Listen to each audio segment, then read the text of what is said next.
तो आप सभी को सबसे पहले तो मेरा नमस्कार।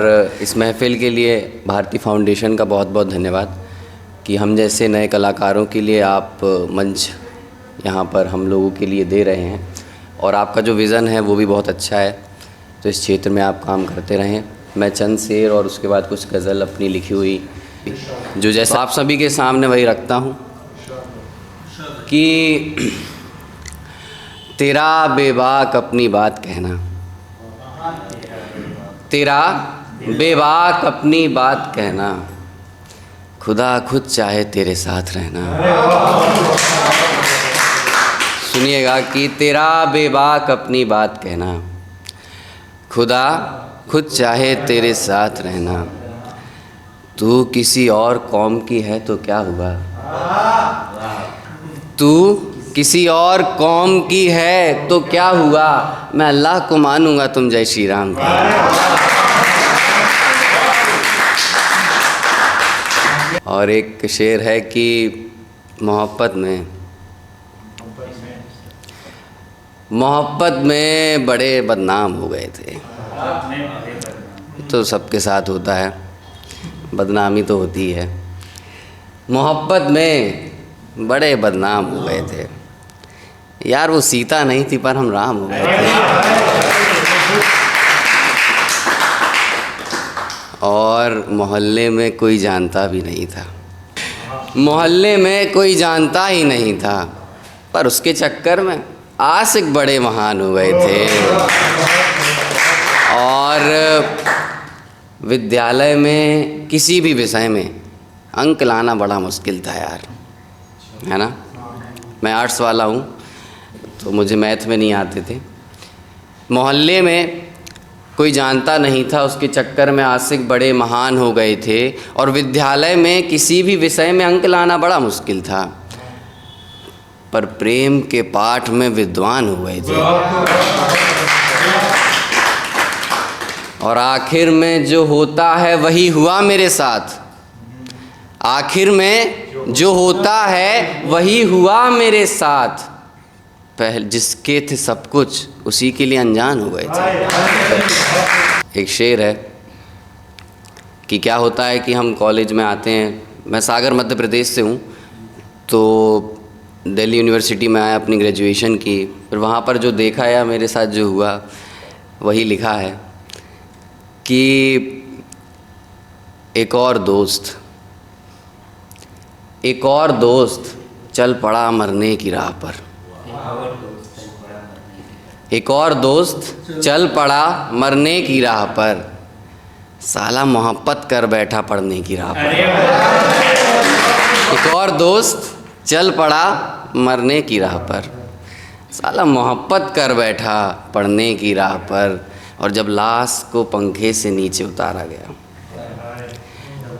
और जब लाश को पंखे से नीचे उतारा गया, इश्क को पाया गया कोने में दीवार पर। एक अगला शेर सुनिएगा, मम्मी के ऊपर है। हमारे जीवन में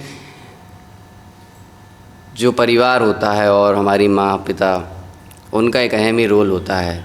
उसे हम बयां करने की कोशिश तो करते हैं, पर वो शब्दों में तो नहीं कर सकते हैं। आजकल का ट्रेंड चल गया है कि सोशल मीडिया पे एक फ़ोटो डाल देना, और फिर है ना मदर्स डे पे, फादर्स डे पे, लेकिन वास्तविकता में हम उतना प्रेम उनको नहीं दे पा रहे हैं। खैर, तो उनके लिए लिखा था कि मतलब क्या होता है, हम उनसे बहुत दूर रहते हैं, है ना। कॉलेज लाइफ में या जो तैयारी करने यहाँ पर लोग आते हैं, उनकी बड़ी याद आती है।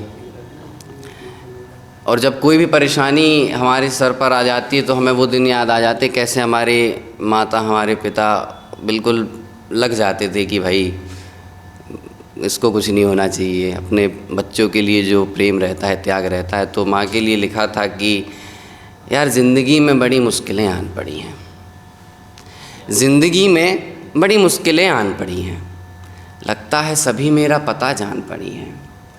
ज़िंदगी में बड़ी मुश्किलें आन पड़ी हैं, लगता है सभी मेरा पता जान पड़ी हैं। कोई जाके कह दो उन मुश्किलों से, कोई जाके कह दो उन मुश्किलों से, इनका सामना करने मेरी अम्मी जान खड़ी हैं। इसका अगर मैं उन्माद आप सभी के सामने जमाऊँ या बैकग्राउंड रखने की कोशिश करूँ तो दो प्रेमी हैं और लड़के के पास अचानक से अपनी प्रेमिका का एक खत आता है और जब वो उस खत को पढ़ता है तो उसकी क्या प्रतिक्रिया होगी वो आप सभी के सामने रख रहा हूँ। इस रचना का नाम है आखिरी खत।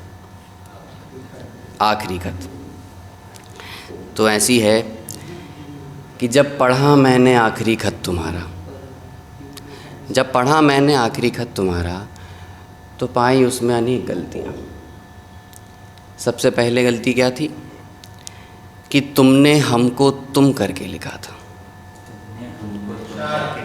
तुमने हमको तुम करके लिखा था, अपनी गलतियों को मेरा कहा था।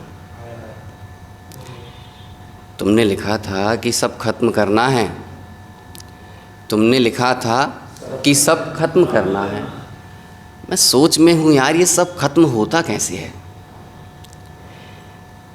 तुमने लिखा कि तुम खुश नहीं हो, तुमने लिखा कि तुम खुश नहीं हो। मैं सोच रहा हूँ ये लिखते वक्त भी। तुमने लिखा मुझे अकेला छोड़ दो और मैंने पढ़ा मुझे गले से लगा लो। तुमने लिखा कि मुझे अकेला छोड़ दो, मैंने पढ़ा मुझे गले से लगा लो। तुमने कहा मैं पहले जैसा नहीं, मैंने पढ़ा मैं तो बिल्कुल वही। तुम्हारे आखिरी खत की गलतियाँ और मेरा उसे ना समझ पाना। मैं जला रहा हूँ ये खत, तुम भी अपनी गलतियाँ भूल जाना।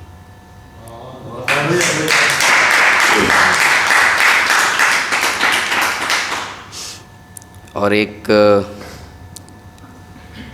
ये सुनिएगा कि वस्ल की रातें अब ख़त्म होने को हैं, वस्ल की रातें अब ख़त्म होने को है और हिज्र दस्तक दे रहा है दरवाज़े पर।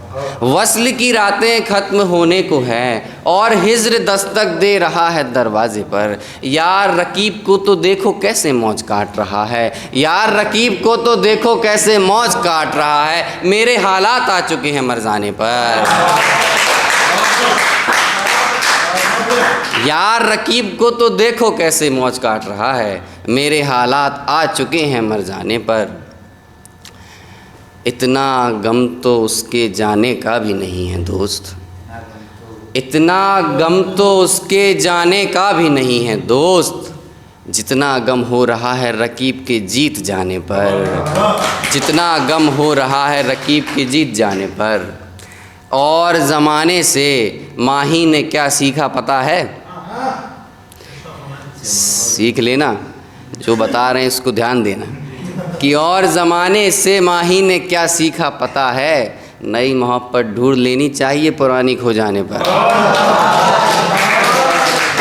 ये सुनिए, चांद चांद उसमें दाग और अमावस की रात, चांद उसमें दाग और अमावस की रात, मतलब कि तुम्हारी बिंदी और आधी रात। चांद उसमें दाग और अमावस की रात, मतलब कि तुम्हारी बिंदी और आधी रात। फूल उसमें से गुलाब वो भी लाल, फूल उसमें से गुलाब वो भी लाल, मतलब कि तुम ऊपर से बरसात और ये भीगे बाल। कि मोह हो जाएगा मोहब्बत में तब्दील, मोह हो जाएगा मोहब्बत में तब्दील, और उसकी यादें तुम्हें बहुत सताएंगी। मोह हो जाएगा मोहब्बत में तब्दील और उसकी यादें तुम्हें बहुत सताएंगी। तुम कितने भी चिराग जला लेना समय भाई, तुम कितने भी चिराग जला लेना समय भाई, ये अंधेरी रातें तो तुम्हें ज़रूर सताएंगी। और अंत की कुछ और शेर कि फ़कत उदासी हम अपने चेहरे से छुपाए बैठे हैं, फ़कत उदासी हम अपने चेहरे से छुपाए बैठे हैं, ये बिखरे बाल हम सिर्फ तुम्हारे लिए सजाए बैठे हैं।